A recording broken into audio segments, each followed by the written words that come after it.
Nigerian army says it is subjecting a purported video clip released by Boko Haram terrorist group to further forensic analysis.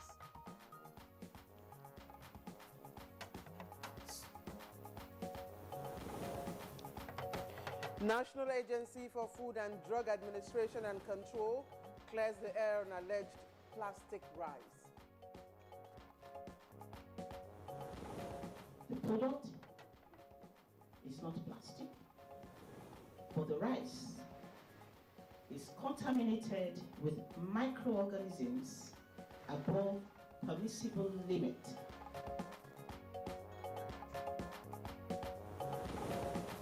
Diversification of the economy.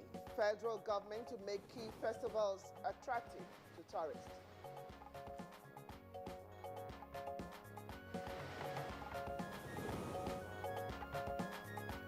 And on Good Morning Nigeria today, we continue with our review of some topical issues we discussed in the program in the course of the outgoing year 2016.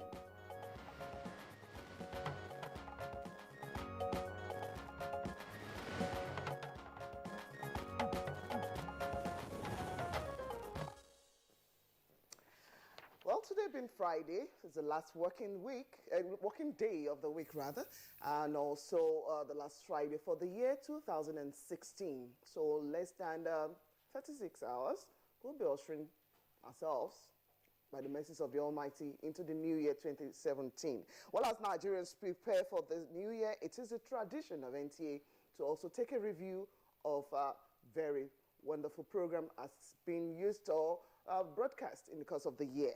And today, some of the episodes or editions of the program you've seen on Good Morning Nigeria, which we found very interesting. Every one of them were actually, what we felt these were great pointers for you to have a review of them as well.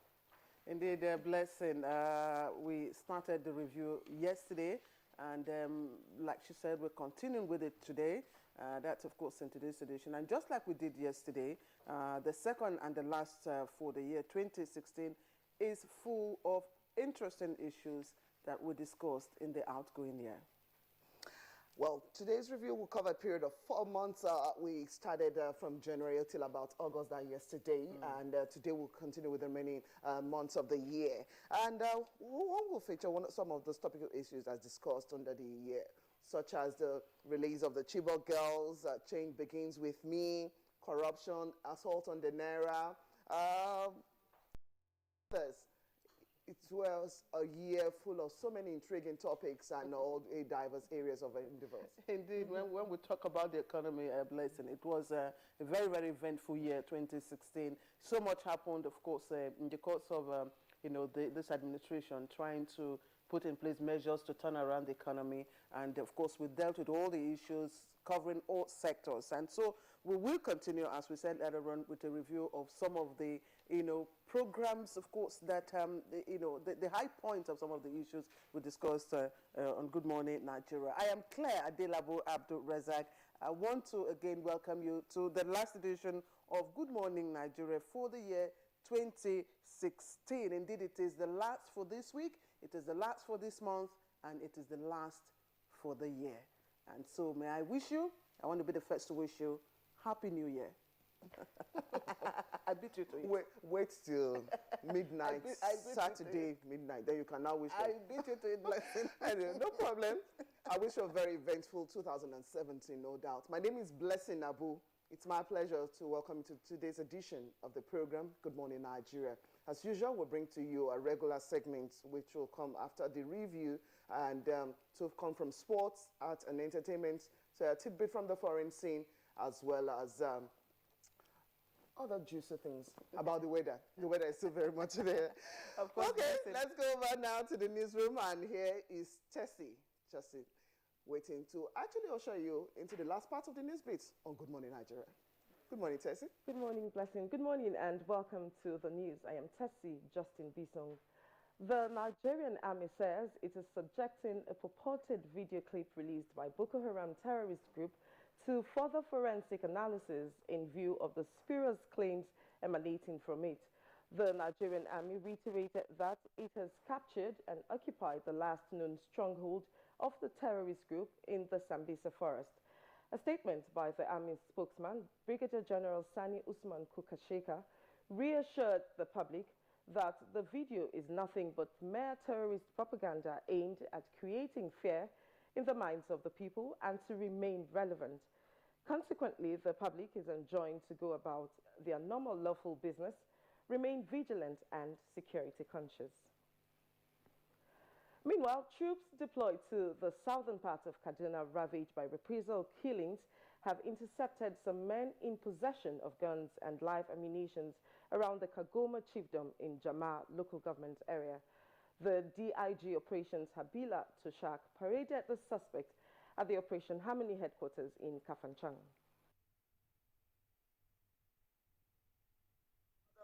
Government official at the local level, I'm also going to ask that representative of this general area, Jama local government, wherever they are, they should come over and come up with intelligence that we will use to be able to get to this. But we're not going to live here until there's peace. We're not going to leave any stone unturned. I urge those of you that want to politicize this operation, never again.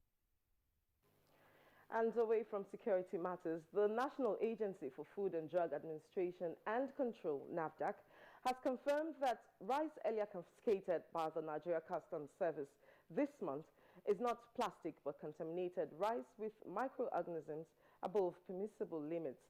The Acting Director General of the agency, Yetunde Oni, made this known at a media briefing in Abuja. But the rice is contaminated with microorganisms above permissible limit.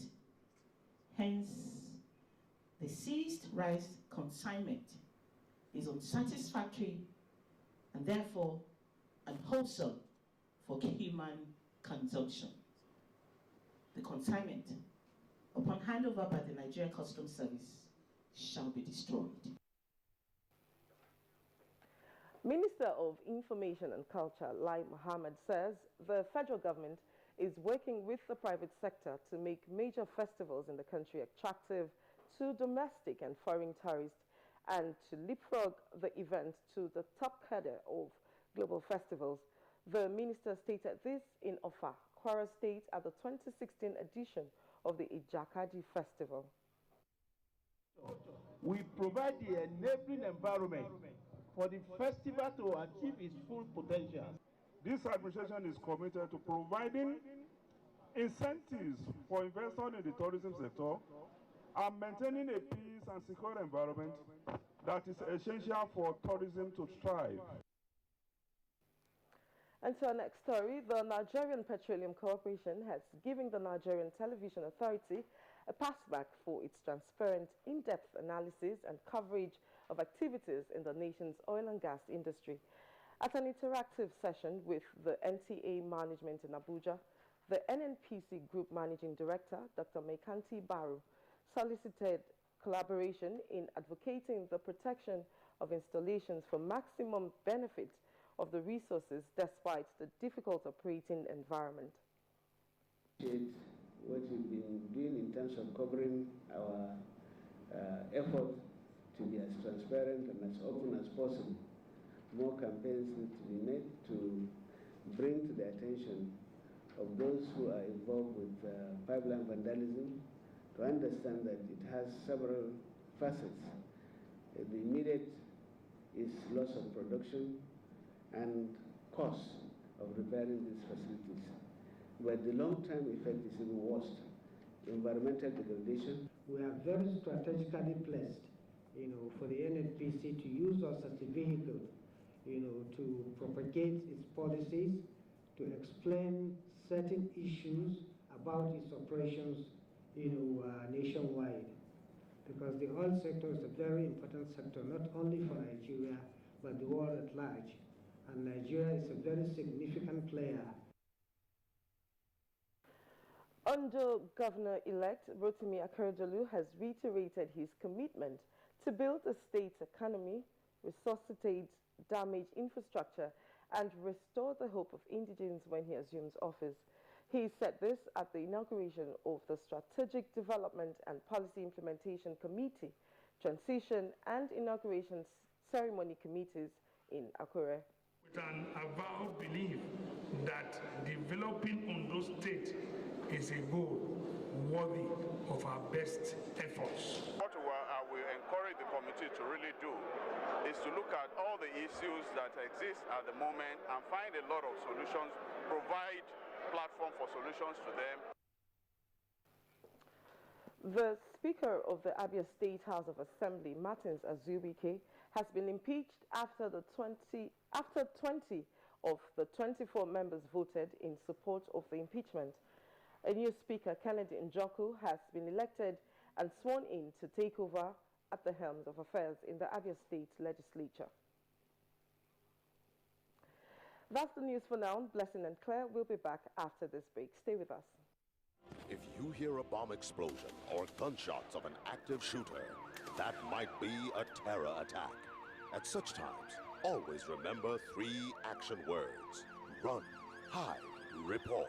Don't try to run towards the terror scene to save the situation, because there might be a second bomb blast or another attack.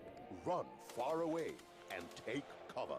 Make sure you are safe first.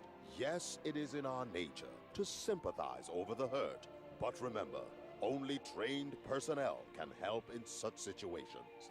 When in a secured environment, promptly call relevant authorities and help will come.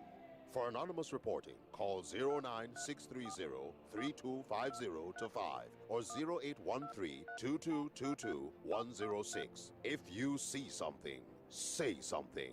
Nigeria unite against terrorism. This message is brought to you by the Federal Ministry of Information and Culture. People think it's the ever-changing weather during Harmattan that makes them sick. Actually, it's the germs. Dettol protects from up to 100 illness-causing germs, including flu. Does your antiseptic liquid kill the germs that cause flu, diarrhea, typhoid? Dettol does. Dettol provides 10 times more protection versus leading competition. So why take a risk with your loved ones?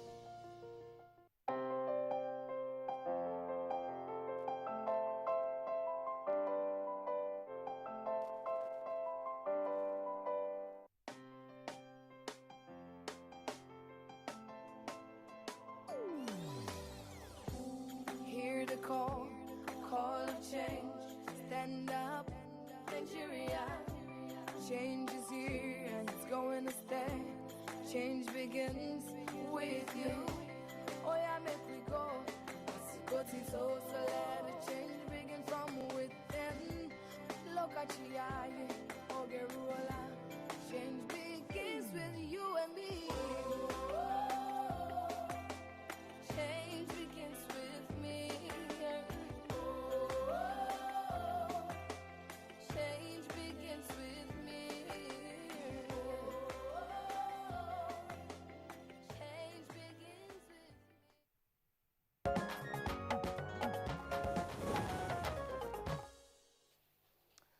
Good morning, Nigeria. It's a program, if you just tuned in, and it's showing live on the network service of the NTA. For our business report this morning, we have that the Central Bank of Nigeria sells $1 billion to investors in selected sectors of the economy. And the Nigerian Stock Exchange maintains gains Thursday, despite being the poorest performer on the global scale. All the details we'll find out from Leah Katung Babatunde this morning. The Central Bank of Nigeria, CBN, has sold about $1 billion in the forward market to clear a backlog of dollars obligations in selected sectors in its largest special auction since the currency peg was removed in June. Traders say outstanding dollar demand was about $4 billion before June, when the 16-month-old peg was removed. Efforts to cut dollar demand have been largely unsuccessful due to low oil prices. Crude sales account for about 90% of Nigeria's foreign exchange earnings. Traders said the central bank told banks to prioritize airlines, manufacturing firms, petroleum products importers, and agriculture sectors. The sectors was hit by the dollar shortage in the auction and sold 30-day and 60-day forwards to at the auction. Nigeria is in its first recession for 25 years, caused by the oil price drop, which has cut the supply of dollars needed to fund imports. The Naira traded about 305.25 to the dollar on the interbank market on Thursday and 490 a dollar on the unofficial market. From Brexit to Donald Trump to the S&P 500 index worst ever first month, the past year was anything but quiet for investors. In the currency market, it was a particularly bad year for any currency called the pound. The Egyptian version was the worst performer in 2016 as the nation took the dramatic step of allowing it to trade freely in an attempt to stabilize an economy struggling with a dollar shortage and concerns over social unrest. Britain's pound tumbled after Brexit and never recovered. On the other side of the spectrum, digital currency Bitcoin was the best performer this year, rising more than 100% as capital controls in places like China and isolationist rumblings in the UK and US have fueled interest in alternate currencies. The Russian ruble has been rated the best performer of the year as the oil market rebounded. Despite recent unrest, Bloomberg raised Brazil's Ibovespa stock index as the best performer for 2016, while Nigeria's equity market fared worse in the year. The nation's economy is set to contract in 2016 for the first time in more than 20 years. Now, next is a graphic summary of latest figures from the Nigerian Stock Exchange this Thursday.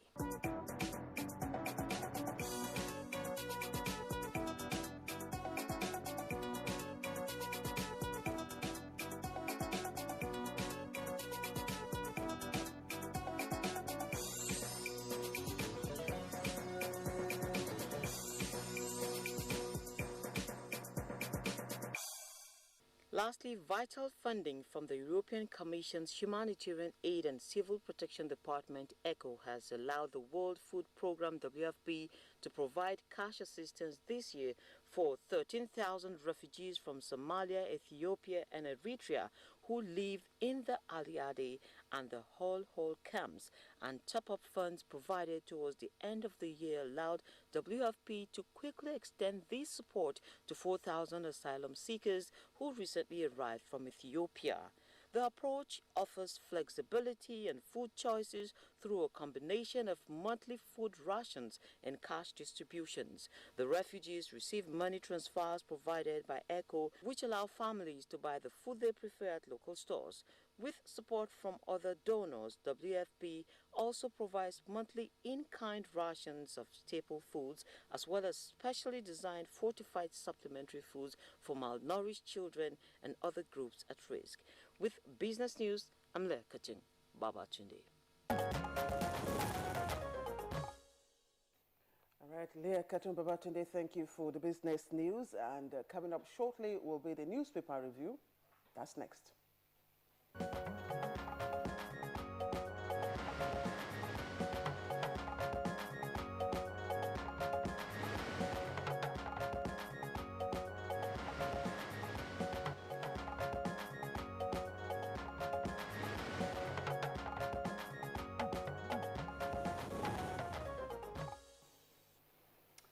Thank you very much. You are right in time for the newspaper review. And Bayo Atoebi is unavoidably absent, but Claire and Blessing are here to do the review. Claire. All right, yes, we'll just start off. We'll just take a look at the trending stories on the front pages of the papers. We have quite a slim one we have this morning. So I'll quickly begin with leadership. Leadership this Friday leads with the story, federal government recovers 40 SUVs from ex-permanent secretary. And that story is on page 5. Federal government recovers 40 SUVs from ex-Palm Sec. It's on page 5. And just to take some of the trending stories a little below the nameplates there, Bagudu's Rice Revolution saves Nigeria 2 billion naira. Bagudu's Rice Revolution saves Nigeria 2 billion naira. Details you can find on page 8. And CBN sells $1 billion to clear backlog in biggest dollar sale. Again, turn to page 21 for details. And court sentences district head son to death by hanging. And that's also on page 4. Now, this trending story tucked in there, you can see that story. Shekau's new video, mere propaganda. and this is coming from the Nigerian Army. Just very important stories trending at the bottom of the paper. Senate is pushing for diaspora voting in 2019. There you see it. Senate pushes for diaspora voting in 2019, and other stories, of course, from the inside page. But Blessing, yes, you have Daily Trust. Yes, I have the Daily Trust with me, and some of the stories you've already pointed out, but I'll still take on some of them. Daily Trust has just below the nameplate, we have Kano police arrest 570 rapists in 2016. That's what you find on page 2. And just beside that, you have the story of the federal government recovery of 40 SUVs from retired permanent secretaries. Those two stories you find on inside pages 2 and 3 respectively. But on the front page there, you have the photograph of children queuing for a free medical checkup at a program organized by the Movement for Islamic Culture and Awareness in Kaduna yesterday. And just below the photograph, other stories, NAFDAC, plastic rice not fit for consumption. Of course, you heard that in part of our news bulletin. The clarification that it's actually not plastic rice, but something said to be above the micro, well, the medical things are just stated right there. Suspension, Jibrin seeks secret settlement with Dogara. You find that story on page 21 with the Daily Trust. Forex, import ban, threatening 1 trillion naira customs revenue. That's what you find on page 14.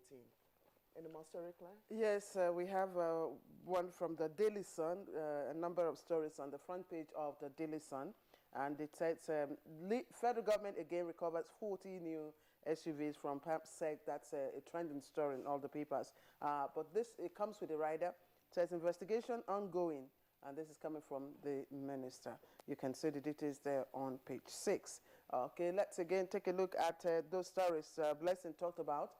Just earlier on, we saw, of course, the NAFDAC boss, of course, there talking to us about the chemical composition, of course, contained in the rice. Now, plastic rice are stories by Customs and NAFDAC. You can see that on page 6. So it appeared, Blessing, that it's not plastic rice per se, but the issue is with the chemical composition, you know, in the rice, which is, of course, way higher than human consumption and all that. So bad weather stops Buhari's visit to Bauchi. It's on page 13. And federal government to spend 32 billion naira to fight corruption in 2017. It's also there. That you can find on page 9. Now, Southern Kaduna crisis. Church puts death toll on 808. It's also on page 13. But then a big story just beside the nameplate there. This one is on security. Sambisa, military dismisses Shekau's video. You can read all about this on page 8. Okay, well, finally, before we go, I didn't miss that. It was deliberate. Leading for the Daily Trust is the biggest caption there. Attorney General queries SGF over Northeast funds. That story starts right there but continues on page 5. Attorney General queries SGF over Northeast funds. All right, I think that's the much we can take because we have quite a loaded package for us today on our review, the last segment of our review of events, programs that we've discussed here on Good Morning Nigeria. And we'll take a break right now. When we come back, we'll begin the review. Nigerians. Suicide bombers are not spirits. They are not ghosts. They are human beings like you and me. They live amongst us. They are your neighbors. They are your friends today, but terrorists tomorrow. So you must know your neighbor now. Security begins with you and me. Know your neighbor. Be vigilant. Be security conscious. Report suspicious persons, objects, and movements to the police and other security agencies. The security of our nation is a duty for you and me. If you see something, say something. Nigeria unite against terrorism. This message is brought to you by the Federal Ministry of Information and Culture. Hello, Well, dear, you've got the first signs of a sore throat. Yes, and I'm afraid it could be signs of a sore throat. Don't you worry. Just act immediately, but not with non-medicated throat sweets. Take an expert product. Take Strepsils. Look at what it does to sore throat germs compared to a throat sweet. Strepsils not only stops the germs from multiplying, it even kills them. Thank you. Bye-bye, sore throat. Stop a sore throat early. Take Strepsils. It's that time of the year when we appreciate all those that meant so much to us. Our sponsors, our clients, government at all levels, corporate bodies, advertisers, religious bodies, civil society groups, political parties, business, and above all, you, our esteemed viewer. Together, we made 2016 great. Together, we shall make 2017 even greater. That's why we say thank you. Merry Christmas and prosperous New Year.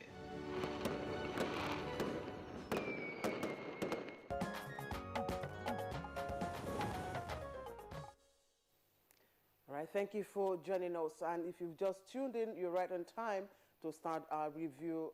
Last, of course, review of events, issues that were discussed on Good Morning Nigeria in the year 2016. Now, as he said in local parlance, like joke, the Naira started exchanging from 100 and something Naira to the dollar to over 400 Naira to the dollar, that is in the parallel market, and of course over 300 Naira to the dollar in the formal market. That was the thrust of the issue on the assault on the Naira. And we had guests like Professor Ken Ife and Professor Garba Ibrahim Sheikha to, of course, on that panel. Blessing, you anchored with Kingsley. Yes, I did. All right. That's it.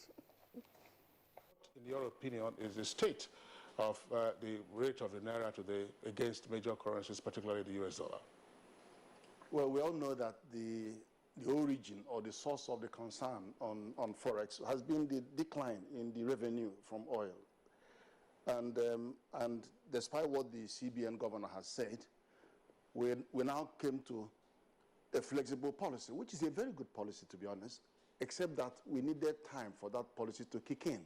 For example, what needs to kick in is the FDI, the foreign direct investment component. There's absolutely no doubt that the debt flows are going to continue to happen. But don't forget, as they are coming in, the portfolio investment, they're also going out. So they tend to cancel each other.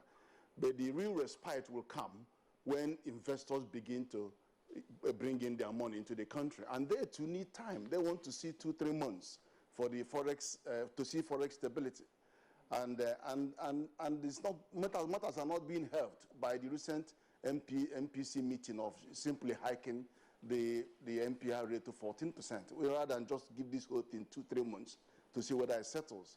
So in the end of the day, we are just left with central bank's intervention.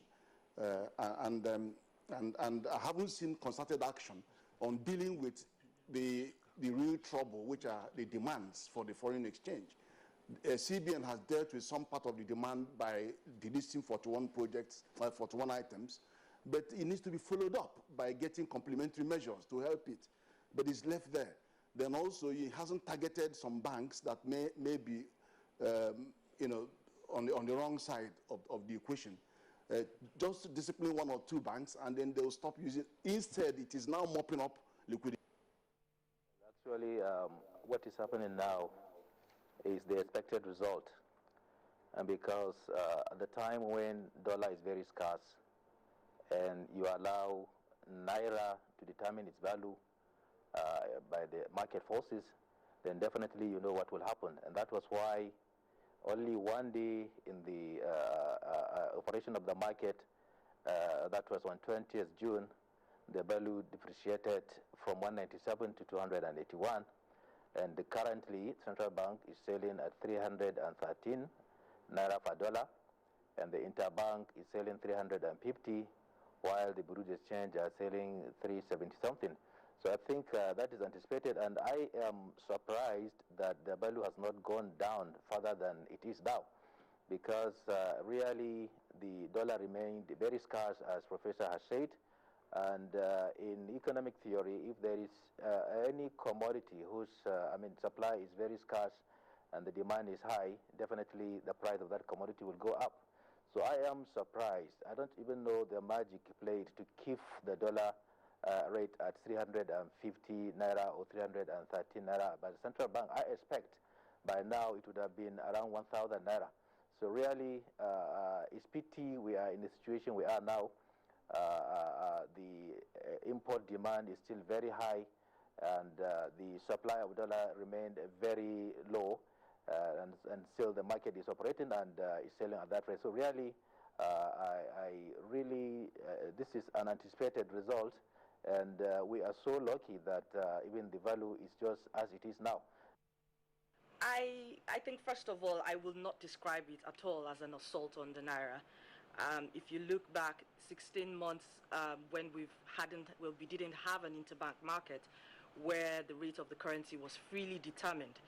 And then it's barely been 6 weeks actually, since we've gone back to a free market. And it is only expected that you would find that level of volatility or cyclical movement of the currency in any market.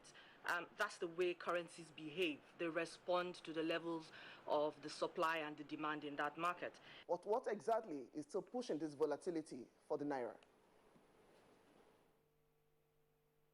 Thank you very much. I agree with Ms. Olaniyan. In total, I think she's been able to very eloquently explain what has happened in the last 6 weeks. And like we said, flexible foreign exchange is not the silver bullet that will deliver stability. We also need complementary things to kick in, which is most importantly confidence. Foreign investors will not come in because you've just opened the forex market. They would like to wait, like she said, and see if indeed you are going to sustain all the stability and all the features that you put in. I quite appreciate the argument of my colleagues here in terms of justifying why there is volatility in the market. But however, I want to also agree with you that being an operator in the market, what you have described is an assault on the Naira. And there is nothing wrong in going to be flexible in a market, but it's expected that the spikes should be up and down. But since the introduction of the flexible exchange rate, what we have noticed in the market, instead of even the rate to come down, it's always going up, up, up, up. So that is a misnomer as far as I'm concerned. It's very obvious that people have not realized that the currency is a commodity. A commodity only sets its prices in the market. Whenever any commodity is being sold, the market will determine what the price will be. I think we are making too much noise about what the value of the Naira is. Why should we worry about it? We shouldn't worry about that. The Naira will find its value and we'll all be better for it. Well, did the Naira find its value? The tumbling fall kept on, and that was why on the 4th of October, we also took on the issue of the Naira again, stabilizing the Naira, we titled it.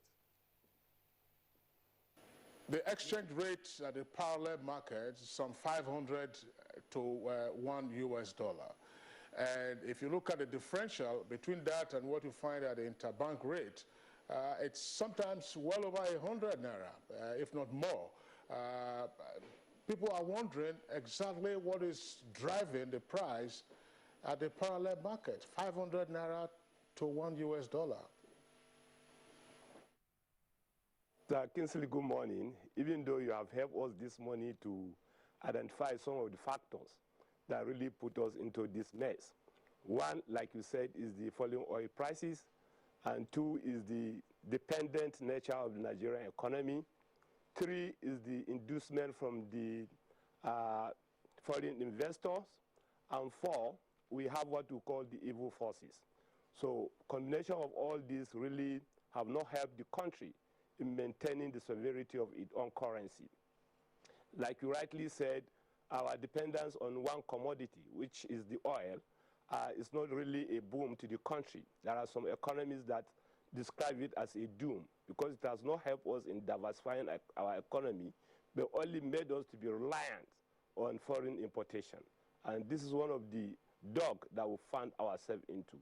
Then currently, if you look at the inducement of the foreign investors, This is an economy that is already running a flexible exchange rate.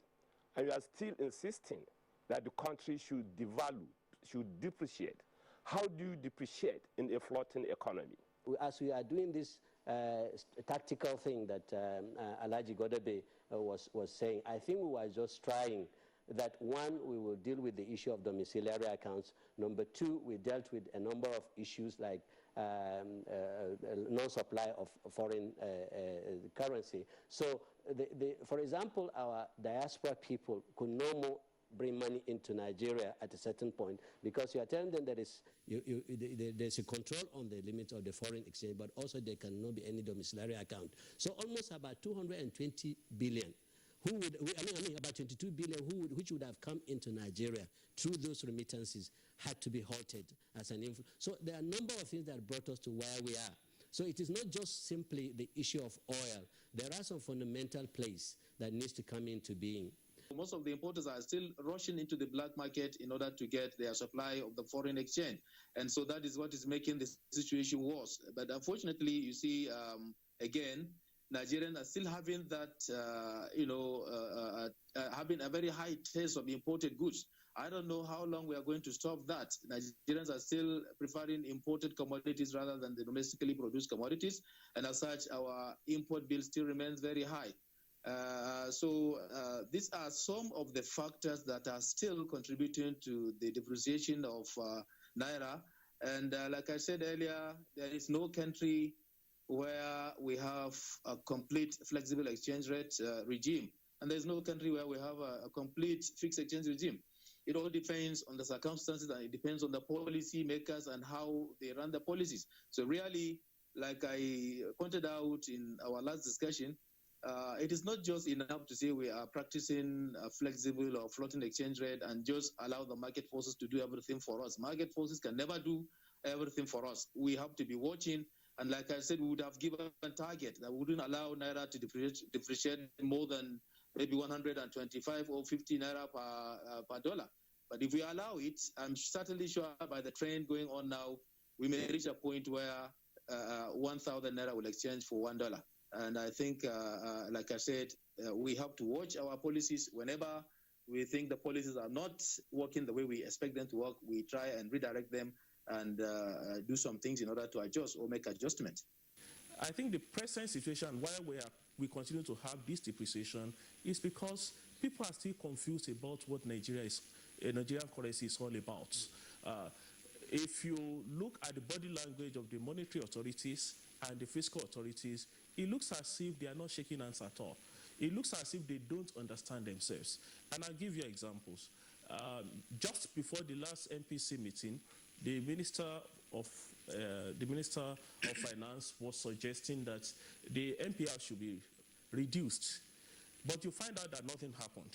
And in the statement made by the governor of the central bank, he said that the main problem with our economy and the exchange rate actually lies with the fiscal side not doing what they are supposed to do. Why am I saying this? I'm saying this because the most important determinant of any exchange rate has to do with the confidence that investors, that foreigners, and those within the economy has on that particular currency. So when you have conflicting figures from those that are in authority, then that confidence wins. People are confused. So when we expect investors to bring their foreign exchange and they are not clear about what will happen to that foreign exchange as a result of the policy framework that happens in the economy, it becomes a problem. All right, that was the discussion on, of course, stabilizing the NAIRA. Blessing, the very worrisome prediction then was that the NAIRA may exchange, about $1,000 to $1. But that didn't happen. It hasn't happened. The NAIRA has not, is yet to rebound to status quo ante. But, of course, there are evidence of progress in that regard. Now, moving away from the NAIRA, now, one word that probably will go down in the English vocabulary in 2016 is Brexit. Now, that emanated from the decision of the British to vote out of the European Union. Now, was the outcome a shock to the English? Probably not. But to the rest of the world, it was. And that was why Good Morning Nigeria took up the issue, discussing implications and challenges of the outcome to the rest of the world. And we had on that panel Ambassador Michael Arian of the European Union, as well as Nigeria's Minister of Foreign Affairs, Jeffrey Onyama. Of course, again, presented by Kingsley and Blessing. Once again, how rattled is the EU by the British vote to exit the EU? Well, I think we have already issued a few statements. I think it's a combination of what we call regret and respect. Right? We very much regret this, the result of this referendum, but we have to respect it because we believe in democracy, and we have to draw the immediate consequences of this decision.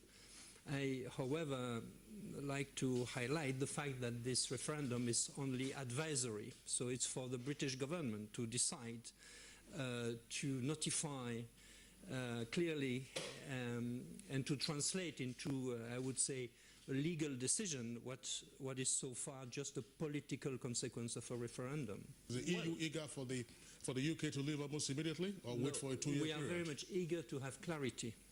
We want clarity in the British position, and we believe that the British government should notify as early as possible, as soon as possible, this decision to leave the country. We believe it's bad. This uncertainty is not good for the economy, for the political situation. It's not good for the UK. It's not good for Europe. It's not good for the pound. It's not good for the euro.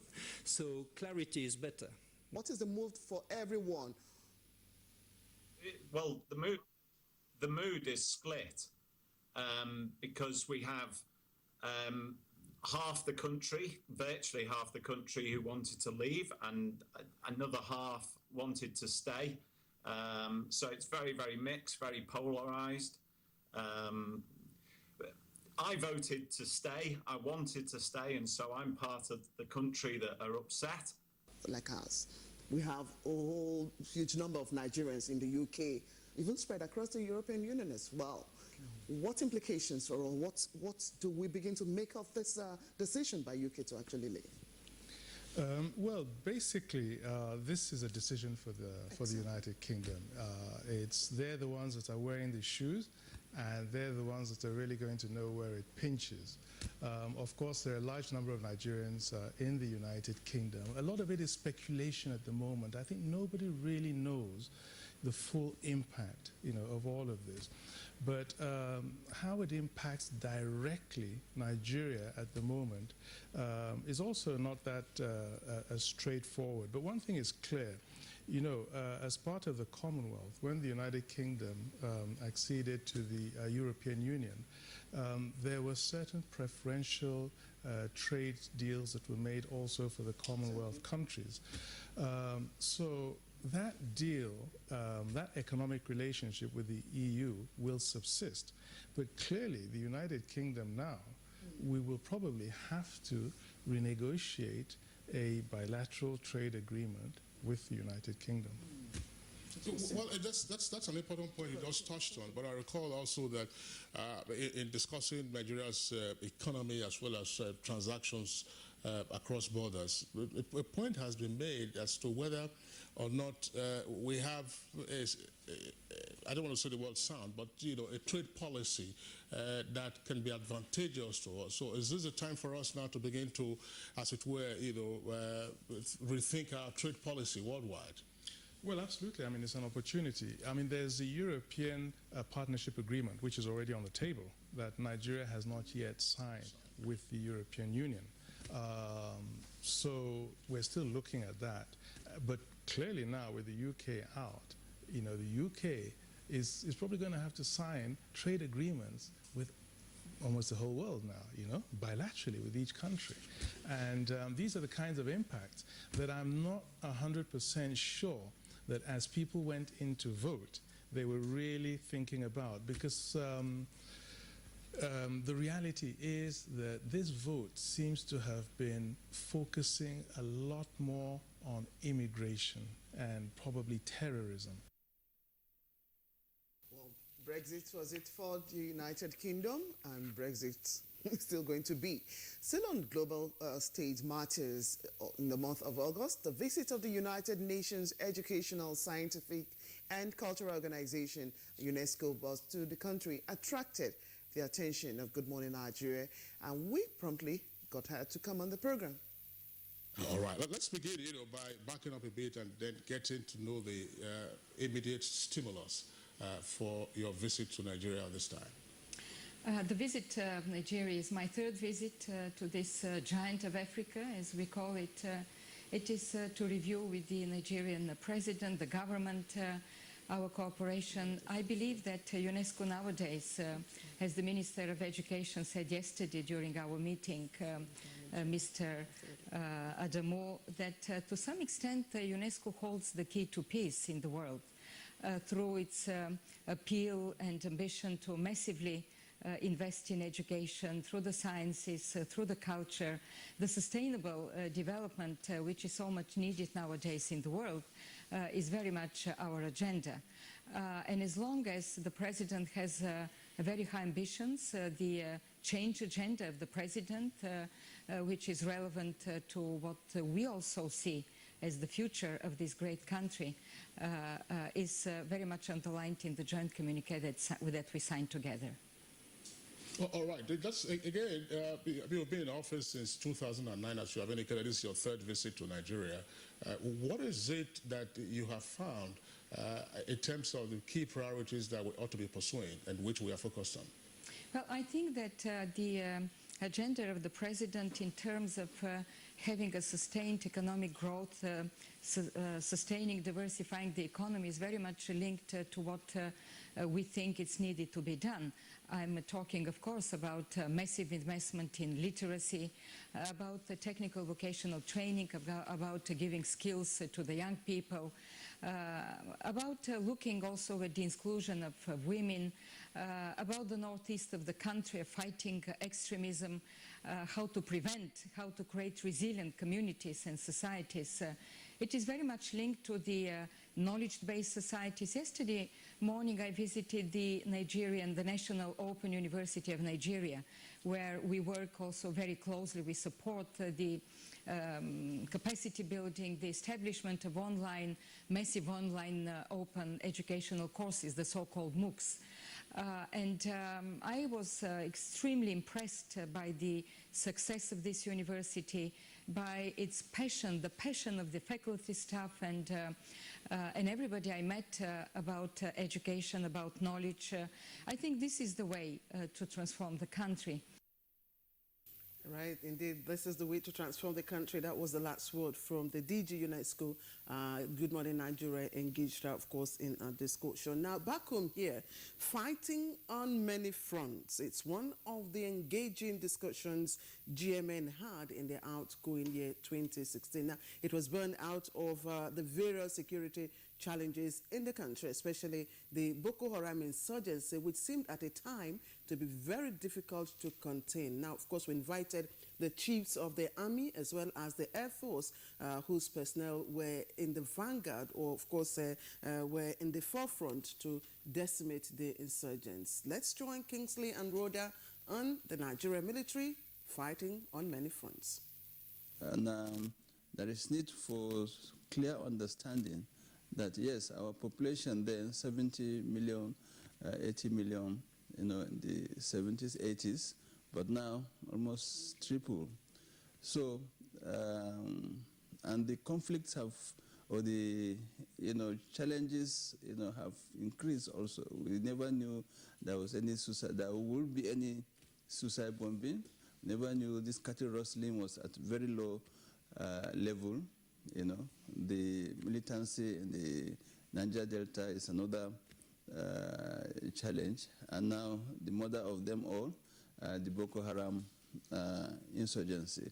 This requires enough manpower, requires enough equipment, all right, and so on.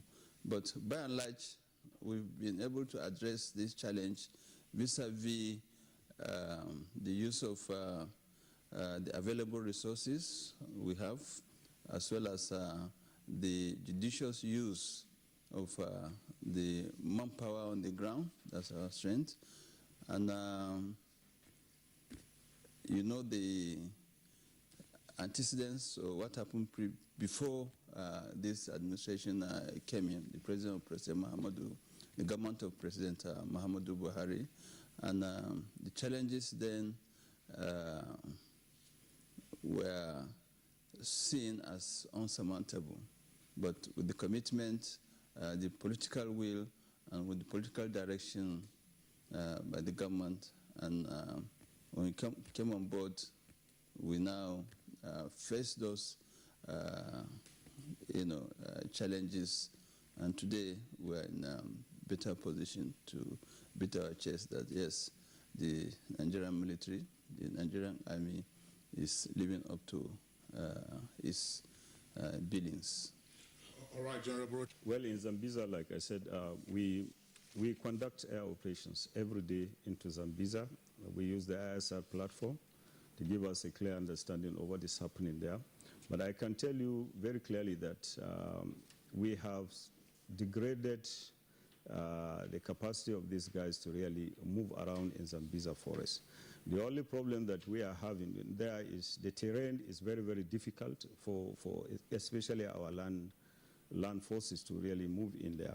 But I can tell you, since air power is not limited by terrain, we are overhead Zambeza on a daily basis, and we keep a very close watch on what is happening to make sure that these criminals are not regrouping in that place. When we intensified bombing, sometimes towards just before the beginning of rainy season, most of them actually moved out of Zambeza forest, because sometimes you fly for hours and you don't see a single human being there.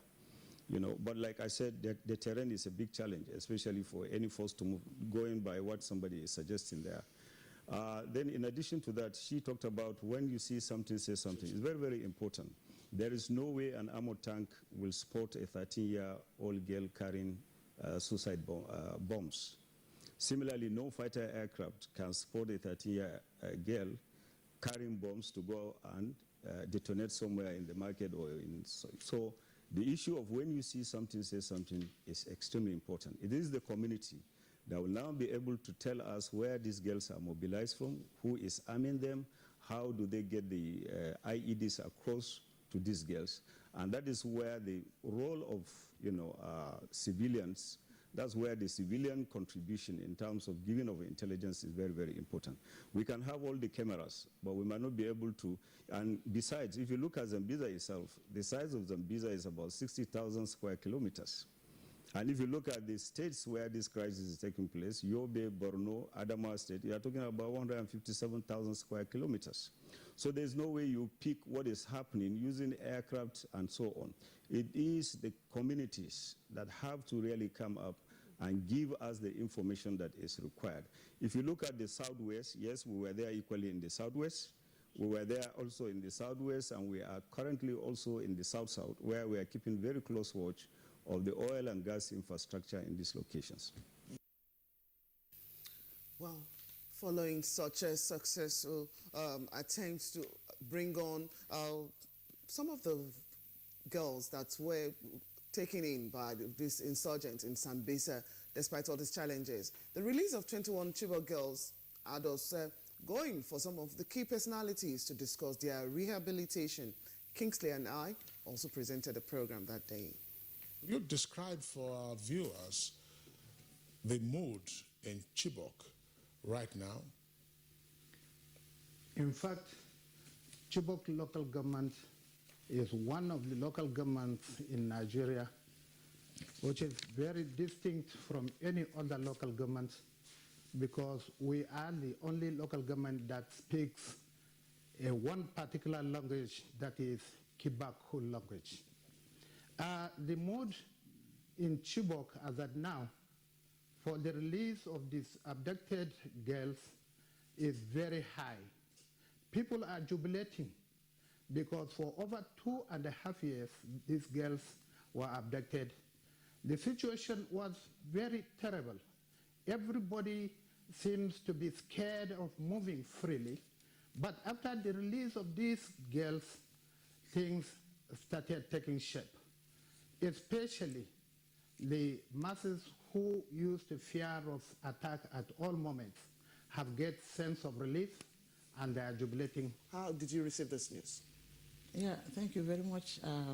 Honestly, we are very happy with this development, and on behalf of all the other parliamentarians in this country, we want to commend our leader, the president of this country, Muhammadu Buhari, for his commitment and sincerity in the rescue of these girls. Before this time, like the chairman said, there was so much tension in the country and in fact globally. People were doubting whether these girls are still alive. There was no hope at all for their return because people were wondering how such a large number of girls or human beings will be carted away and no information at all of their whereabouts. But we are happy today that there's light at the end of the tunnel by the return of these 21 girls, and we're happy about it. And we impress on the federal government to continue the negotiation so that the other girls will be returned back home safely. As a nation and as a people, I think what has happened the last 3-4 days has been very encouraging.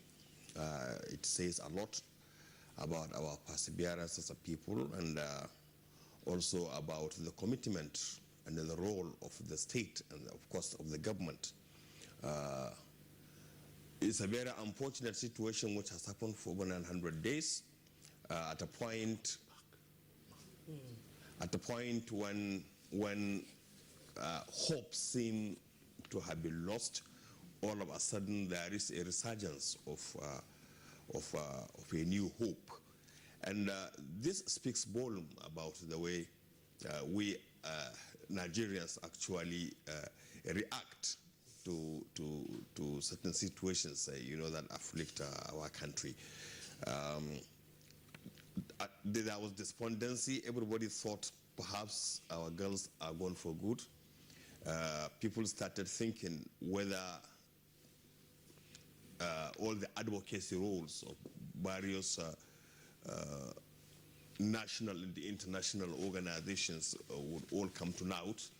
Government had consistently maintained that it had been talking and it had been employing all manner of approaches to secure this, the CHIBOK girls.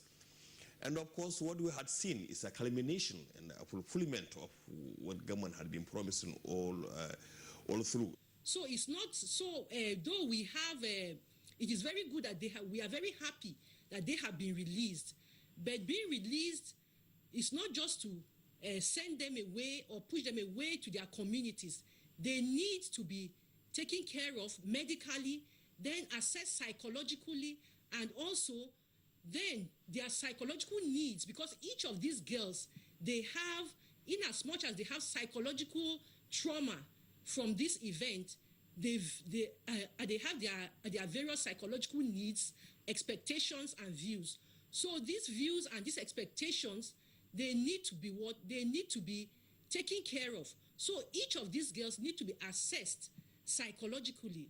And then from there, we now know their needs, their individual needs, and then the psychological treatment goes on. The psychological treatment is, it depends on the severity. You have the counseling, then you have also some specialized psychological therapeutic techniques that are being used to handle these conditions that the girls are going through. So I expect that the federal government will put a team of credible mental health professionals who will go there and address these psychological needs of the girls. And there will be immediate, medium, and long-term measures that will be taken so that these girls can fit back into their way of life before they were taken away. We may not get them perfectly there, but we'll get as close as possible as we can. And to explain this, I will want to lean heavily on what Dr. Chia from Makurdi said. For starters, the psychology of it all entails certain aspects of a process we cannot afford to overlook. meaning we need specialists, lead resource persons to handle each stage. The first stage is Medicare. Immediately these girls were released, they have to go through some kind of medical regimen. That is obvious. We know what they have been exposed to. After Medicare, we're going to do some psychological first aid to balance them out. And immediately after that psychological first aid, we are going to go into what we can call trauma care.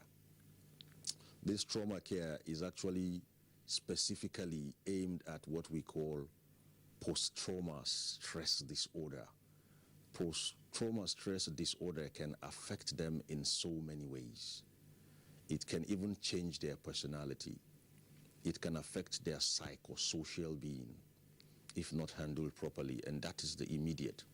In the medium range, we must respect and protect their privacy. The state of mind they are in now, they may not be able to manage the pressure of publicity and constant exposure to limelight, to the celebration, the hype and jubilation that has greeted their release. That is okay. But then it cannot be allowed to continue sustainedly. After a while, we have to take them back in behind closed doors, where experienced lead resource persons will now enter the process of bringing them back to what they should be. Having done that, the next thing beyond protecting their privacy and their persons is going to enter into what you call psychosocial rehabilitation. Psychosocial rehabilitation is actually going to teach them how to manage people responses, people reactions, probably even stigma when they go out there. Without, of course, overstating it, that was a very robust conversation there, rehabilitating released Chibok school girls. Now, still talking, of course, security. You know, security in 2016 was of public discussion. Everywhere you go, it was the issue of public discussion that was being discussed. And if you take a look at the priority given to it in the 2017 appropriation bill, it is still an issue of priority. But as soon as the new Inspector General of Police, Ibrahim Idris, took over from former IGP Solomon Arase to continue to reposition the police force for effective services, Good Morning Nigeria was the first program he appeared on to speak on his agenda for the force. Guess who presented? Kingsley, and of course, yours sincerely here. We have to change, we have to work on our image with the members of the public. And that's what I said, that the police henceforth to be guided by the core values of policing internationally. And these core values are integrity, respect to diversity, compassion, ensuring rule of law in all our activities, and accountability.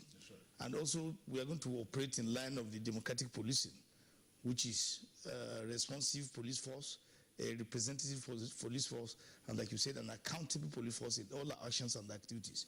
And I think that's the main issue. That will form the main focus of this administration. With that, obviously, I believe that by the time we ensure that we have the confidence, the respect of the public, other things will naturally follow. And obviously, I align some of the activities I have in line for the men, because we have to take care of their welfare. If you look at the trends of crime in Nigeria has reduced greatly. One is due to the support of the members of the public. Two, our boys, our officers and men are now up and doing. And we are trying to create, we are trying to reorganize and re-strategize the Special Anti-Robbery Squad. If you look at it, in the past, even in the Northeast, these SARS have been doing a very great job, complementing the activities of the military to deal with some of these terrorists. We feel that, empowering them and restructuring them, very soon I'm going to launch them, obviously next week. We're going to launch the Special Anti-Robbery Squad. And subsequently, by this launching, we are looking at the possibility of providing them vehicles, all of them, so that they can be able to move around, they can be able to take care of our streets and nook and crannies of this country. I'm sure with this recognized SARS, we're going to have a different face of policing. In addition to the organization, the unit, we are also going to train them. We are going to subject them to training and the training.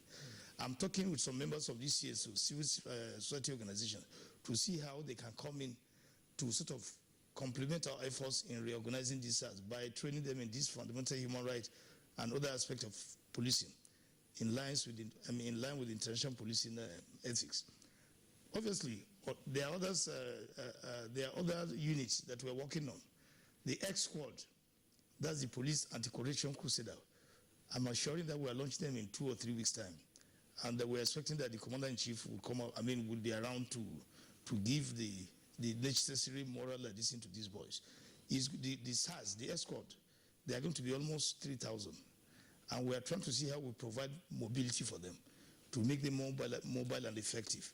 And by the time this unit is on, it's also going to check the corruption both within the police and outside the police, because the responsibility of police involves tackling vices in the society. So we are going to tackle this X Squad, which is going to be our anti-corruption crusaders in trying to sanitize and sensitize the community. Obviously, in a week or two, we are going to see the launching of these new units. In addition to most of these activities, all these we are trying to do in order to change the face of the police, to make the police very responsible, to make the police very effective in the performance of their duty. Like this lofty vision of yours. But in over 50 years of the police force trying to do that, you are the 19th Inspector General of Police for Nigeria. And for one who is well-traveled, you've also served as a UN Police Commissioner. What exactly do you think is wrong with our structure as a force, as the Nigerian Police Force, that is not helping us to grow like you have seen internationally? What I want to say here is that somebody asked me, which police system do you prefer? Is it the centralized police or the state police? I told them what the police needs are just the material to work. In the United Nations, we have 1 vehicle to 2 police officers. 1 vehicle to 2 police officers. Of course, in this country, what do you call it? The ratio. What we need are logistics. And what we are trying to do now is, apart from the government, federal government, which have that responsibility, we are trying to see how we can partner with the various arms of government to see how they can come in to support the police force. What we need is logistics for the men to do their job. And with that, I'm telling you, everything will be in line. Yes, the police are our friends, and we'll still extend that hand of fellowship and friendship to them. And talking about our friends, some of them have been responding. Of course, they're blessing quite a lot of the tweets that have come in. You want me to start off? You start off. All right, I'll start off. I'll start with Ojo Olaiton and Ojo Olaiton tweets. NTA German, you people are really trying in your presentation throughout the year, and you need to buckle up in this coming year. I wish you the best. You can rest assured that we will. We'll keep getting better. Oh, we should get better. I'm from Ukpong. He says it's been a wonderful program all year. Thumbs up, Kingsley Osadolo and Claire Abdurazak. Well, but Claire spells it with Z, not S. Adelabu. Well, you're not wrong in some places. But moving on, from Ima Osapolo, who said, NTA GMN, really appreciate your program. Keep it up. All right, just to add to Anti-Ukmong's tweet, like I keep telling our viewer, it's not just a one-man team here. It's a whole lot of work that go into the production of Good Morning Nigeria. There are quite a number of people you don't get to see: the cameramen, the directors, the producers, and so many people, the researchers. And so it's all thumbs up to all those who make this program thick. Thank you for your comments. And back to the tweet, Akano Abdul Kabri tweets, some Nigerians in connivance with some staff of banks who are still allowed to sell Forex are part of the problems we're facing. Well, as if this person is actually reading Claire's mind. Ibrahim Tudu says, GMN, the team is exceptional. Presenters and directors are hardworking. Can we please get to see some faces of those behind the camera on the screen? We will need our producers, our bosses' permissions to do that. But believe me, you get to see them. And soon, too. Okay. All right. I'm still with Ibrahim. Okay. GMN, Kingsley, Claire, Blessing, well done. Rhoda will be mad. So, Rhoda, you're included. At least for the faces you see. I've fulfilled an eventful 2016. Hope to see you in 2017 by the grace of God. Happy New Year in advance. Thank you, Ibrahim. All right, there's a second tweet coming in from Akano Abdul Kabir, and he says Nigerians who are bent on importation should get items to export and use the proceeds to import the items they are bent on importing. And final one from Festus Akimboyewa says it's a big thing that NTA GMN is making impact in current affairs arena, and that there is provision for social media input makes it very unique. Thank you very much. All right, thank you for those tweets, and please keep them coming. The program is still on. Good morning, Nigeria. Review of some of the engaging issues discussed on this program in the outgoing year 2016. We'll take a short break. When we'll come back, we'll continue. NTA Properties Investment Company Limited, a subsidiary of the Nigerian Television Authority, specializes in creating comfort in all areas of life, such as real estate investments, that is, land, houses, and office spaces, mass leasing, savings and loan scheme, household items and car loans, and so much more. Other information and entertainment services include Property in Style, a TV program that airs on the network service of the NTA, and also Property Connect, a nationwide magazine. Our priority is to bridge poverty gaps and sustain quality welfare of our clients. Partner with us and watch us help you grow. Pay us a visit today at the NTA headquarters permanent site, Area 11 Gariki, Abuja, or our Lagos office at number 15 Awolowo Road, Ikoyi, Lagos. For more information, visit our website on www.ntaproperties.com.ng, or you can email us on ntap2000@yahoo.com. Call us on 080-2316-3474 or 080-6939-5185 or 070-3189-0555. NTA Properties Investment Company Limited, the much needed help at your doorstep.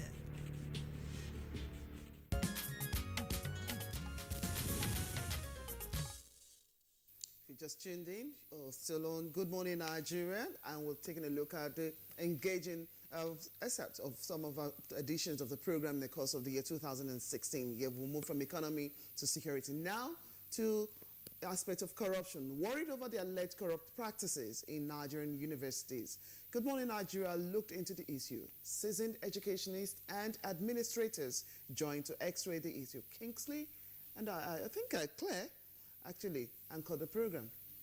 Let's get your perspective on JVs, joint ventures. What is it, and what? Let's get your perspective on.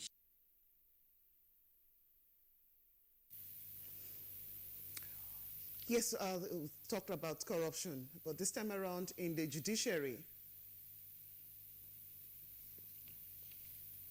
All right, Blessing, I think that was actually Rhoda and Kingsley, of course, taking the discussion on, the JVs, that's the joint venture. So let's take that now. Let's get your perspective on JVs, joint ventures. What is it, and what was it actually meant to do in our oil and gas industry? Thank you very much. I appreciate being with you this morning. Joint venture arrangement is just one of the forms in which partners could come together to share the risk in the oil and gas industry. However, if you look at the historical context from Nigerian case, history can help us. Originally, Nigeria did not really want to do anything joint venturing. They just wanted to do royalty and tax with the concession. Perhaps wanting to be member of OPEC, which is nothing bad in itself, which requires us to be able to have control of the bulk of the production in Nigeria, is what led us to joining joint venture. Because originally, Ajib wanted Nigeria to have joint venture partner with them, and Nigeria said no, which was good then. So at that particular time, there was reason for us to have majority control of oil and gas production in Nigeria. And of course, at that particular time, I don't think we are technology savvy, and the capacity was not there for us to do what others did, which was full nationalization. So if we put that in context and then look at what we've done over the years with JV certainly has been very beneficial to Nigeria with respect to meeting our economic need over the years. And originally, the money that we derived from the oil and gas industry was well spent on developing infrastructure and even building human capacity. Very many of my generation got good education as a result of money generated from JV arrangement. So it was good. But nothing should remain static forever. The idea of JV, like Prof just explained and my colleague here, initially was quite novel and fantastic. And at that time, it was implemented with the overall interest of making sure that the revenues also translate to national development. But what we have found from our reports is completely different. I think there's a lot of misconception, misunderstanding about the processes of JV cash call. And I also think that, especially with due respect to NAIRA, the focus of their audit is misplaced. And I dare say that they probably do not understand the workings of joint venture operations. You see, the problem with joint venture is that unlike the NLNG, where you have the NLG is also a joint venture, but it is an incorporated joint venture. So the operator, there is no question, the operator is allowed to take decisions and process, and including expenditure funding, based on profit considerations, no more, no less. But you take the joint venture. In 2008, the government said our focus is domestic gas, IPP and domestic gas. And they asked the operators to change their budget such that they will accommodate development of domestic gas. That is probably not a profit-making decision. So you see, the issues are sometimes we have goal contradictions. Council, there would appear to be corruption in the Nigerian judiciary. All right, of course, let's now talk about corruption in the Nigerian judiciary. And of course, that happened in 2016. It was in this year, in fact, for the first time in the history of this country, that 7 judicial officers were, of course, either charged to court or prosecuted on allegations of corruption. Let's take a listen to that, of course, discussion right now.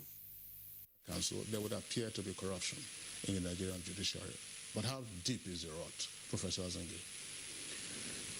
Well, how deep is the rot is the question. And for me, we must start from the premise of determining the number of judges or justices that we have in the country against the backdrop of the number that we're questioning their integrity.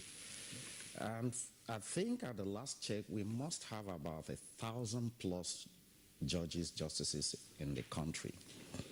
And if we have about 20, 21 or thereabout, or even 50 that we are questioning their integrity one way or the other, I don't think that will be enough for us to say that the Nigerian judiciary is corrupt. But that does not suggest that we don't have corrupt judges. We do. But given the percentage, which is maybe about less than 1%, the Nigerian judiciary cannot be described as corrupt. But we have corrupt judges. Yeah, right from when I was president of the Nigerian Bar Association, I was one of the first to say that there existed corruption in the Nigerian judiciary. And this doesn't come as a surprise, because the judiciary is part of the Nigerian society. And as recently as a few months ago, the entire country has been described as fantastically corrupt by a former British Prime Minister. So if the judiciary, a microcosm of Nigeria, is said, which we know and we cannot deny, has corrupt or a great deal of corruption, then of course you will perforce find some elements that have found their way into the system in the judiciary and who manifest these acts of corruption. But I approach it from a different angle, that corruption is not limited to cash and carry. corruption indeed transcends a wide range of issues. First of all, the appointment system of judges. This man-no-man basis of appointing judges, of which the very leaders at the high echelon of all arms of government are guilty of it. People are in a rush to put their proteges in the bench, and some know next to nothing. Such a person comes with the mindset of trying to advance either his mentor's cause or the cause of his own prosperity. Now, it is this group of judges that give the judiciary a bad name. What, in your opinion, should be the role of civil society in seeking to tackle corruption in the judiciary, guarantee the independence of the judiciary, and therefore strengthen public confidence in this all-important institution of our state? Well, I think part of the challenge has been the too much reverence with which we treat judicial officers. That's coming from the fact that they were almost at a point treated like deputy gods. So advocacy has never been directed at judiciary in the way and manner we have faced other institutions and agencies. So the call right now will be to see that we should begin to take interest in what happens in the judiciary more than ordinarily. There was a time the state of Georgia had to completely dissolve their police force. So if it will get to a point where people will have to leave the judiciary because they are scared, we should be able to take that and train new set of people who will deliver justice to the people. People are talking about public confidence. This is not the occasion in which public confidence has been reduced by the judiciary. It's been there. The SSS in Ekiti, during the Ekiti election, broke into people's hotels, broke doors, brought out observers and people who were... There was no comment from anywhere. They beat, and the election before that time, even members of the National Human Rights Commission were beaten, and by these same people. So the conversation should transcend whether it's a judge, whether it's... We must begin to talk about how we civilianize our security agencies, how we can begin to hold them accountable for professional misconduct, for uncivilized methods, for Philistine methods of dealing with issues, whether it has to do with a judge or a bricklayer. Until we get to that point where we are able to holistically look at issues beyond, the professional arrogance that you see, in the sense in which the constitution making, when you talk about constitution, the prevalence of lawyers and judicial people in constitution making gives them an advantage in putting something ordinarily that should be a professional, what deals with professional discipline, inserting it into the constitution and arrogating to it the power beyond, for instance, medical and dental council, that also have responsibility to discipline their members if, for instance, they are involved in medical negligence. So this conversation needs to be holistic. Is it because it's judges? Is it because they are special people that they cannot be brought to account? Again, it should be pointed out also that there has been case also that there should be reforms. Part of the reforms which people have advocated is the restructuring of the NJC, to make it more viable and positioned to discipline judges as they are supposed to do. Part of the reasons which the DSS gave as predicating their very brutal action, which I'll define as such, is that the NJC had been a little awkward, so to speak, in getting these judges to be prosecuted. And that is why we're saying that the restructuring should start by the composition of the NJC itself. Sitting justices and judges should not be members because they could even be subject of investigation and what have you. And if you go beyond that, apart from that, we are saying the Constitution be also amended to the effect that the judiciary should be self-regulated. And that's the veritable measure to isolate it totally and completely from political interference. In the cases that we have seen judges being exposed or being vulnerable, they are usually, most cases are in election petitions. Because one way or the other, if this person does not give a judgment in your favor, the next thing, either you go to the NJC or try to do this and that. And judges, they are human beings, we should remember. You cannot ascribe perfection to them or infallibility. That's the only thing as scripture you give to God.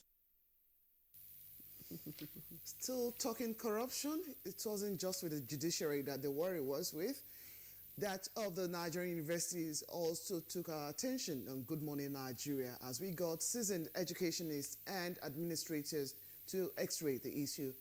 Kingsley and I actually anchored the program that very day. You let us into the nature and texture and perhaps the depth of the allegations of underhand dealings in the Ivory Towers. Well, it's a whole lot of petitions from across board, students, lecturers, parents, contractors. And when I got in 2011, November, when I thought it was getting out of hand, I decided to do, something much more sustainable. So we got into a relationship with the Nigerian Universities Commission and set up a study to look at all the petitions we've been receiving in respect of admissions, in respect of examinations, contracts administration, and all that. And that was how we came up with the university system study in 2013. And my attitude then was that if you didn't know exactly what you were going to be looking at, then you probably would not be able to do any change in the system. And it paid off, because what we did was to do a pilot study. Take one federal university, take one state and one private university, without thinking if they were guilty or not. We just wanted to have a field and a touch of what was going on. And incidentally, I heard you introduce Professor Okebukola just now. Sure. And he was the lead member of the research team. Prof, you listened to Mr. Anta here. Of course, he did say that you were part of that team that did a study on whether or not universities are also aiding and abetting corruption, and to what extent that they have been able to do that. Are we just blabbing, or is it a serious threat? We are not babbling here. The thrust for ICPC and AUC is that of prevention. I think the maxim here is prevention is better than cure. And I appreciate ICPC's thrust in this direction. It is not going all over the place catching the thieves, but ensuring that in the first instance, the thieves are not appetized, to go to steal. So the prevention template that Mr. Eponta mentioned is the heart of the matter. We're not babbling. We found quite a huge load of corrupt practices in different areas. It's like an octopus with 4 pairs of legs. That is, like 8. We found in 8 areas, as mentioned in the report that you heard earlier. We found that a lot of corrupt practices were going on in admission, in research, in financial management, in teaching, and several others. Professor Alemika, I would like you to give us what your experience is, or what your insight is into what has been described as corruption in Nigeria's academia, say the university system. Who or what category of persons are most likely involved in this corrupt act, so that the presumption is not ab initio to say that, oh, no, professors. Now, is it academic and non-academic staff? And if you're also talking about promotions A and P, does it involve members of the governing council, which of course is the owner of the institution? Thank you. I think Professor Kebukola 8-point analysis is quite apt. I guess they can actually be broken down further. But I think, as he has said, it's obvious that people will be corrupt in the area in which they hold some kind of power. So in terms of financial corruption, for example, you won't find a lot of academics in that wing of the of corruption. But if you're talking about plagiarism, you're talking about sex for mark and the rest of it, obviously academics will be more involved in those areas. If you're talking about admission, I think it's jointly shared by both academic and non-academic. But I think what we are seeing about the staff is a symptom of a deeper problem. I think the corruption itself starts much higher than the staff. For example, we hear in the university that you can't become a vice chancellor today. Substantial number of them get into the office through corruption. And therefore, if they get into office by corruption, they are already compromised in terms of their ability to discipline people within the system. Well, I think it is important to also emphasize, extend the point he made about international dimension of corruption. So it's not giving the impression that it is Nigeria alone that suffers from corruption. In 2009, the American universities, both public and private, came out with quite a desperate proposition that any student who is caught, who is guilty of corruption, they should put that in the script, in any, what do you call it, any certificate that they have. You should be included there that he or she is a cheat. The Russians, as Professor Kebukola mentioned, have really been very hit by that problem. In 2008, 2009, they had 7.5 million students in their universities. 50% of them were suspected to have been admitted on the basis of corruption. India has already been mentioned. South Africa has been having the same problem that NUC has been trying to clear. That is by, I think, 2015, 42 fraudulent universities were closed, who were giving fake degrees. Some of the universities were actually established and ran from the United States, and they were awarding degrees in 15 months. Well, some of them in 15 days, actually. So it's a worldwide problem that has to be tackled. All right. It was also this year, 2016, that the administration launched the Change Begins With Me campaign. Now, the Minister of Information and Culture, Lai Mohammed, was on hand to expatiate on this. Well, when we said we are going to change, when the APC said there would be change, what we meant was change from impunity to accountability. We meant change from lack of transparency to transparency. We meant change from our, lack of patriotism to patriotism. We meant change from lack of industry to industry. And actually, what we are launching today, on Thursday, which we have tagged Change Begins With Me, is a national reorientation, campaign aimed at changing the way we do things, aimed at changing the way we think about things, aimed at making us more patriotic, more industrious, more diligent, more honest.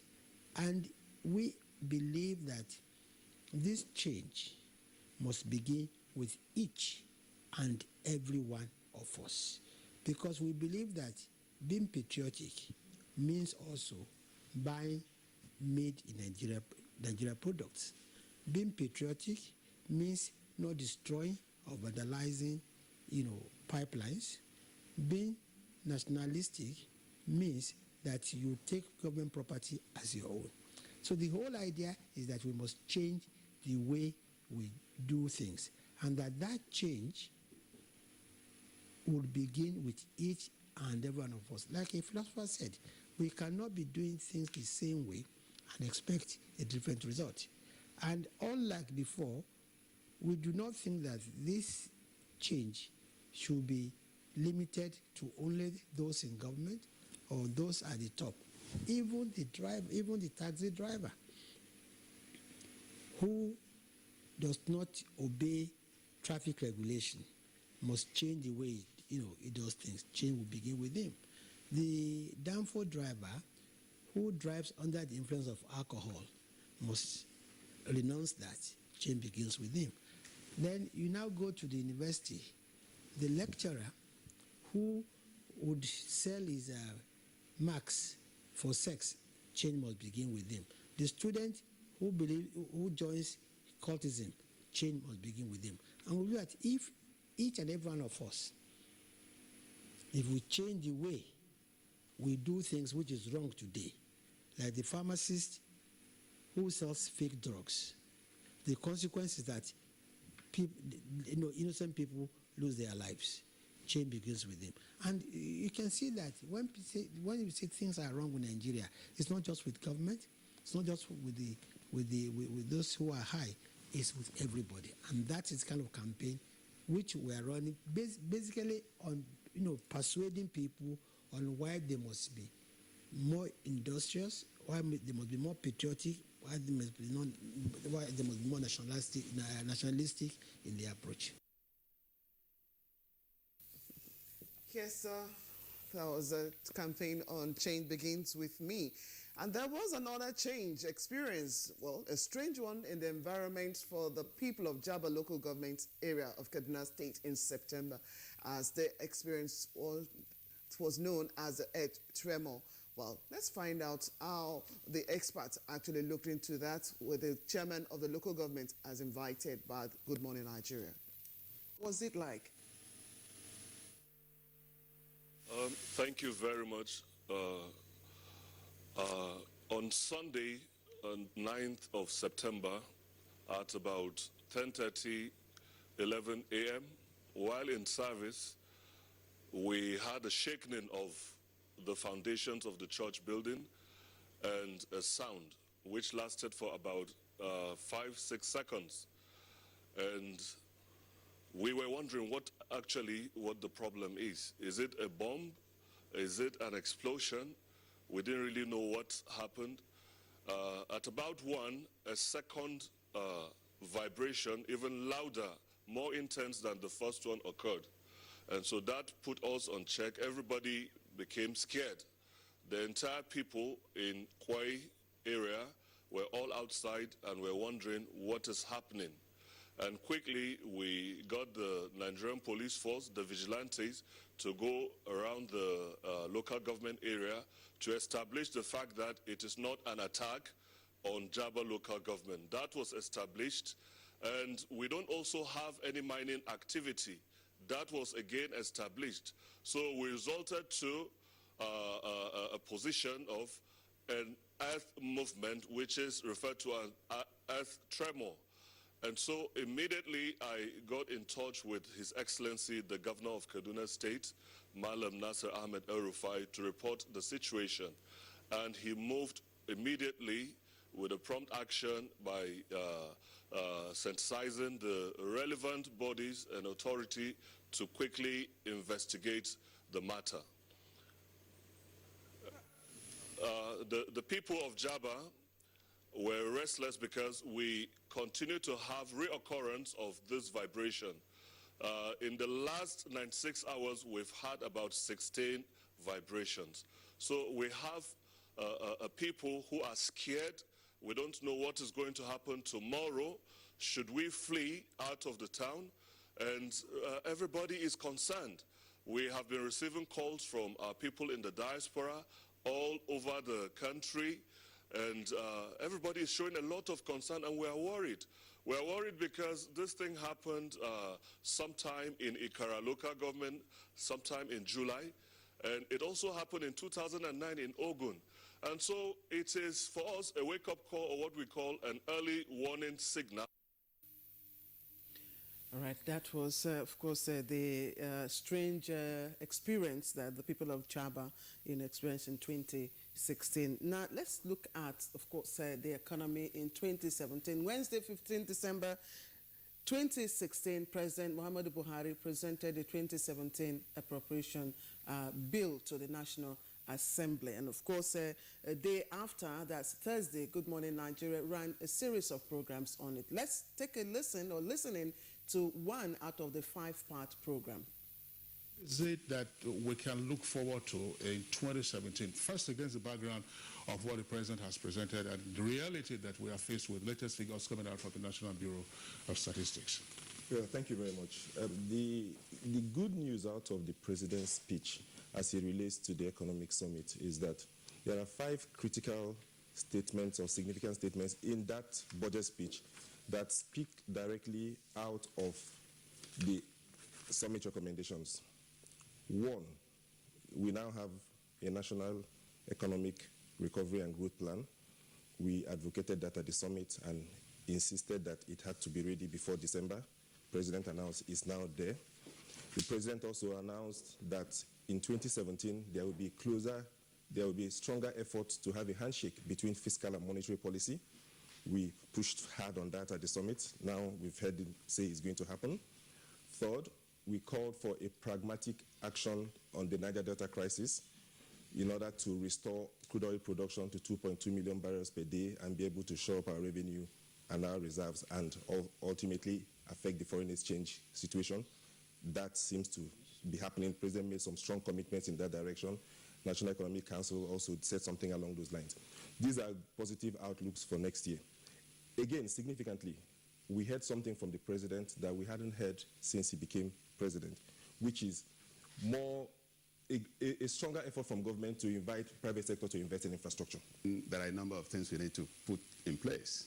There is no way you want to say you want to really reinvigorate the economy, you want to reflate the economy without having substantial concrete actions on those sectors that are considered to be driving the economy.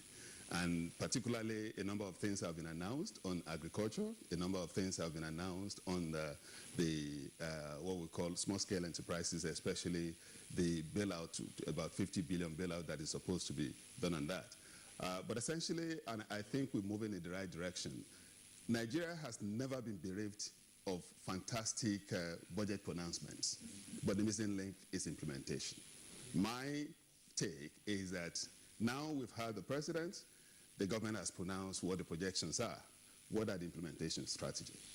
Those are the key points. And I'm so happy about the principles underlining the budget of recovery and economic growth.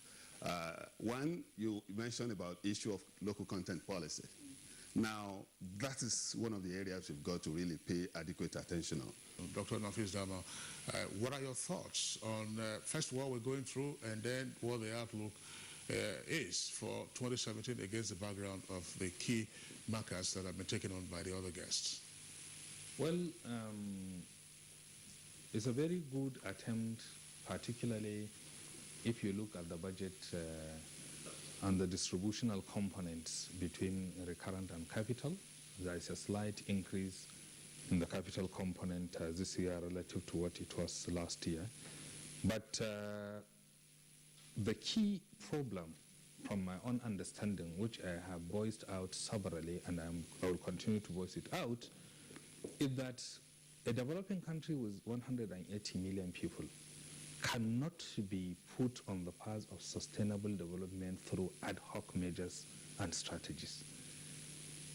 This government is 1.5 years old, and up till today, nobody can be able to tell you we have a medium-term national development plan.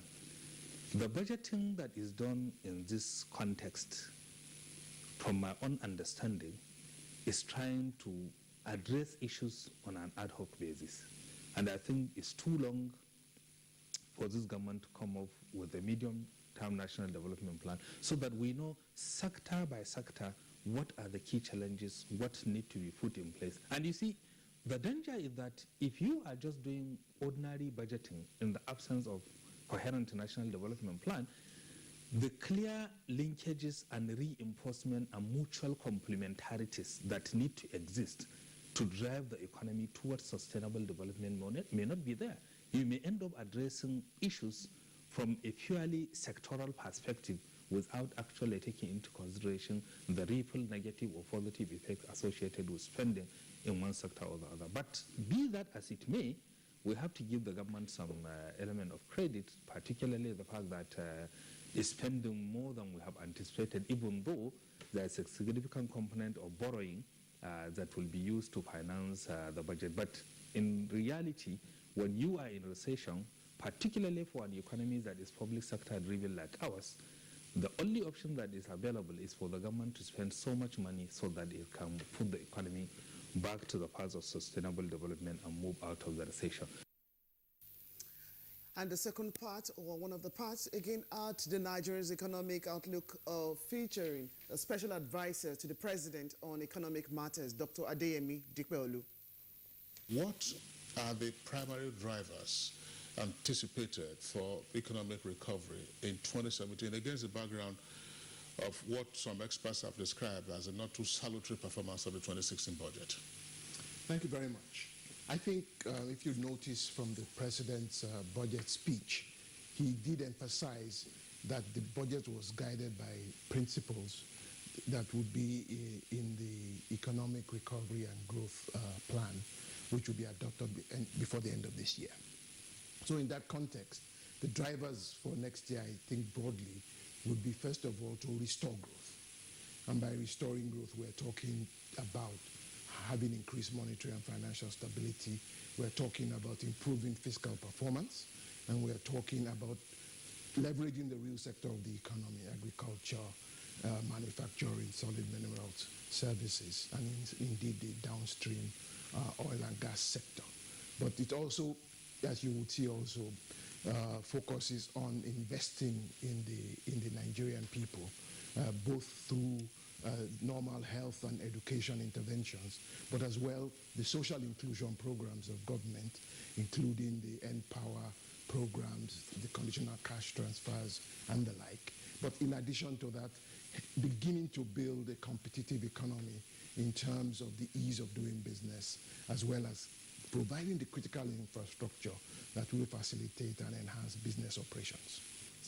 I think we need to understand that the monetary policy of 2017 does not have a life of its own. It's going to be strictly anchored on the program, the economic programs of the government. So it's going to strictly derive from what the government says it's going to do. If the government says we're going to inject 7.298 trillion into the economy, monetary policy will be focused on that amount of money that will be injected into the economy. And from the budget speech of Mr. President, he gave clear indication that government was working very assiduously towards policy harmonization, both fiscal, monetary policy, and trade policy. It was very clearly written there in the budget speech. So monetary policy would have to key in within that framework, but bearing in mind also that while monetary policy will work towards growth, it has a key mandate of stabilizing prices. We would not want to allow that mandate to be lost, that we would need to ensure that prices, increase in prices do not overwhelm the take-home of the average Nigerian. Some of the indices or drivers are outside the country's control. And the 2017 budget is predicated on growth and recovery. And that in itself is dependent on the ability to finance the 7.3 trillion naira budget. And that again depends on the performance, of the oil sector in terms of meeting the production targets of 2.2 million barrels per day, and also having fairly high and stable oil prices. I don't really see anything wrong with the budget. The budget has been put in place on time. We have it in the National Assembly. Hopefully they should consider that, and let's get a quick turnaround time so that we avoid the mess that happened this year, and we can focus on the real issues. For me, the real issues are the policies. Another interesting perspective on the budget was the fact that the Senate President said that there are 11 bills that will go in support of this budget to be able to help the recovery. it's important that we understand what those bills are and what the expansionary policies are for growth. Because at the end of the day, the budget is one thing. The most important things would be the monetary policy, the fiscal policy, the investment policy, the trade and finance policies that will help with the implementation of these budgets. That is what we want articulated. You've listened to the other guests, and 2017, for most people, have different feelings. Let's take a look at some of your own projections as well as interventions to be worked at. I think the professor in Benin has articulated what exactly is my perspective, and there are three things. One, Nigerians were very good at putting documents together. We're good at bringing thinking together and put it on paper and assume that it's going to work. Two key things that are very important are execution. We are very, very bad at execution. If we can execute, and execute are the key issues for me that we need to look at in what we have as a budget. Secondly is that, you know, in execution, you also have to have time. Time is of essence. People have to be confident, have to have hope, and understand that things are working and are going to work along the timeline. What I see is a budget of hope, and I think it's of growth, but my biggest challenge around what typically happens is around execution. So the MDAs, like he said, have to be, you know, well established, have to be well skilled, have to be well manned for us to be able to execute them. Because it's a different thing to say. All right, of course, that was the Nigeria Economic Outlook, of course, 2 out of the 5-part program we had to do with. Now, how much of a problem is skin bleaching, and why is it a subject that Good Morning Nigeria had to deal with? Let's find out from Rhoda and Kingsley. They're very fair. Oh, I want to bleach. You see them, they will go ahead trying to mix different kinds of gel, different kinds of, you know, local, sometimes they even use some local things that is very, very harsh to the skin. Suddenly you see someone that was very dark and she started bleaching. Dark or black? Very, very black, not dark. Then she will start bleaching. You know, sometimes they want to do it overnight. Okay. In such cases, you see them with burnt skin, with skin discoloration, with different kinds of skin, you know, reaction. Then people say, oh, I want to lighten up a little bit. Well, for those that want to lighten up a little bit, because if you're a naturally fair color person, you know, in this part of Africa, there's a lot of sun. And maybe if you're not using the cosmetics that contain sun protection, you discover as a fair color person, you start getting dark. So some of them say, okay, I want to tone up, or I want to lighten up my skin. I want to get the original skin that I used to have before. Then for skin whitening, it's also like a skin lightening, you know, therapy. So it depends on individual. You know, some ladies are really crazy about becoming very fair. Oh, my husband loves fair women. Whenever I go to church or go to places with him, his eyes is on fair women, you know, things like that. I know a lot, like in my practice, we see like if I had 10 patients, 5 out of those 10 would come in with skin issues or wanting to be lighter. And once in a while, we have males also who also come in to ask for products that can make them look lighter. So it's a very common, shall I say, I don't want to use the word disease, but it's a common problem in our society. There appears to be a boom in the merchandise of skin lightening or skin toning products in various places.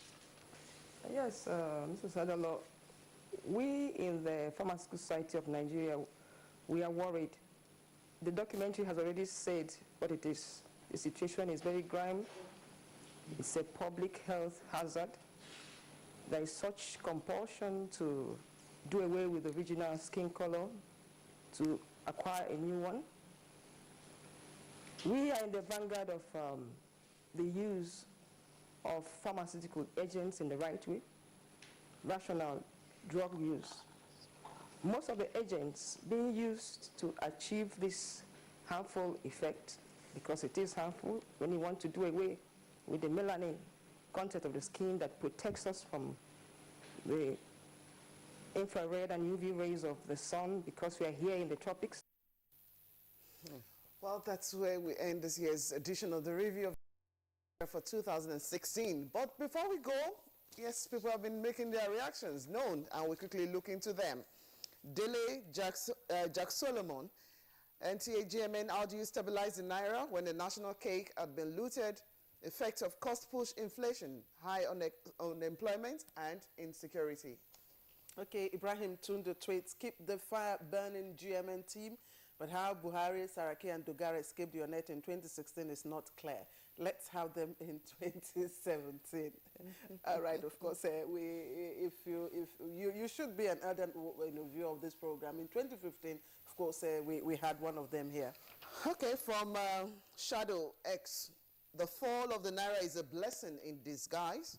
Nigerians now looking towards less importation. People now buy made in Nigeria goods. And Chika Ugo tweets, very salient issues are discussed on this platform. But it looks like after the views are thrown into the waste bin, after that, the views are thrown into the waste bin. Well, Chika, let me just quickly say to you, yes, the papers containing your contents are thrown into the dustbin, but the content, of course, form the basis of our brainstorming sessions. That's well taken. Victor Oyosumwa, you guys are great. Really enjoyed your program. I'm catching up on some I missed during the year. Keep it up. Happy 2017. Okay, same to you, Victor. Frank Chinonso tweets, not forgetting Rhoda. You people should keep on informing Nigerians, as this Good Morning Nigeria is my breakfast program. I enjoy it. And from Mike Anyako, NCAGMN is still the best program in Nigeria. Please keep it up. We are very proud of you. We need more of these in the coming year. All right, Lanre Shobola, your team is doing a good job. Keep it up. Chibuzo Everestos, a special thanks to you all, the presenters and all the crew of NTA GMN. You all are doing a wonderful job. We'll wait for more in 2017. And Yonden tweets, NTA GMN, God bless GMN. I love the program.